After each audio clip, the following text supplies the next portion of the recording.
Licks Observatory, February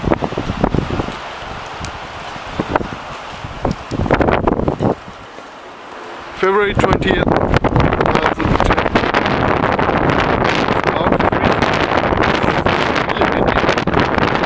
As you can see, the fog is everywhere. It's really windy. Now it's really cold and foggy.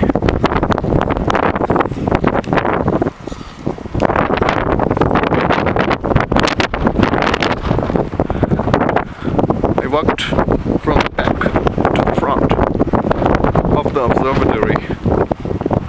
Right now, this is the front parking lot. That's the small telescope, and behind me is the big one. There it is, Licks Observatory.